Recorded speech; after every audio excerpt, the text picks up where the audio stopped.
Hello, so today we are going to do this problem called maximum number of coins you can get. So the problem says we get 3 n piles. So basically a set of 3 piles. So we are guaranteed that it's divisible by 3. And they have varying sizes. And what this problem is basically a game between friends where they take piles of coins in the following order or with the following conditions. So in each step of the game, you will choose any 3 piles of coins. They don't have to be consecutive. And we have 3 players, Alice, Bob, and you, and me, right? And so first Alice picks the maximum number of coins in this these 3 set of piles. Then the next biggest, I take it, and then Bob takes the last one. And then we repeat until there are no more coins. And so piles at position I contains how many coins are in the ith pile. And the goal basically is what's the maximum number of coins that I can have playing this game, right? So for example here, if we take this one, first we choose 278. So I have to pick the second largest is for me, so 7. Then these ones, and the second largest is 2. So 2 plus 7, that's 9. Here we have just 3, so I have to take 4, the second largest. That's the maximum I can have. For this one, it's a little bit more trickier. So let's see how we do solve it to find the solution here.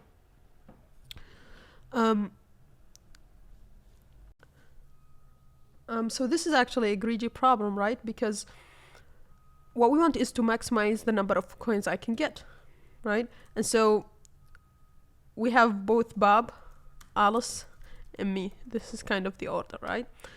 So how do we maximize what I get? Well, I don't have to be to take smaller than Bob. I can give Bob the smallest possible, right? So definitely like give Bob the smallest possible, right?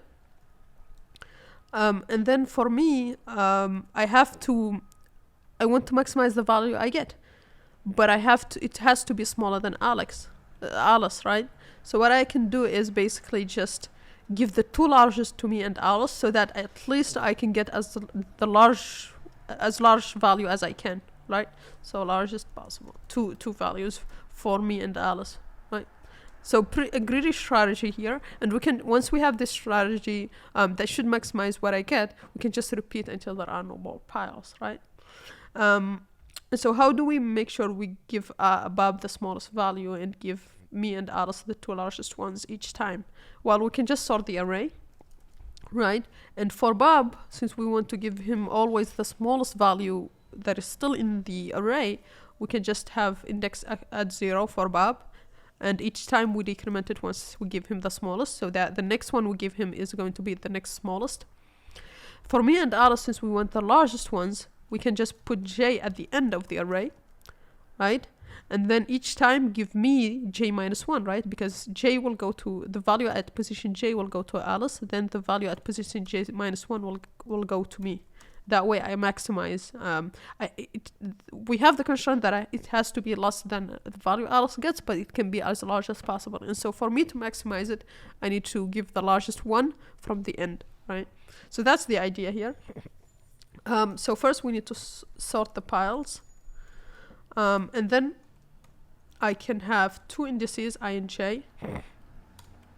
So I starts out as 0, j starts out at the length of piles minus 1. And then we can just keep going until they meet, right? Because when they meet, that means we gave all the smallest ones to Bob and all the largest ones to me and Alice, and we are done. So while both haven't met yet, we want to keep track here of the total that I get, right? And so the total for me, is, as we said here, is going to be j minus 1, because the value at j goes to Alice. So here this would be at j minus 1. And since the value at I will go to Bob, we want to advance I, so we don't give that value again. So Bob gets the smallest one. And then we need to decrement j by 2 because the value at j we give it to Alice, the value at j minus 1, I get that, and so we need to advance because we already used that pile of two, that set of two numbers, right? So at the end we just return total. And that's pretty much it. So if we run this, submit. Okay, so that passes test cases. Now in terms of time complexity, you are doing this sort here. So this is O of n log n. And we are doing this slope here, which goes O of n times, right? So overall, O of n log n time, and we are not using really any extra space, so O of 1 space. Yeah, so that's pretty much it for this problem. Pretty straightforward one. Please like and subscribe, and see you on the next one. Bye.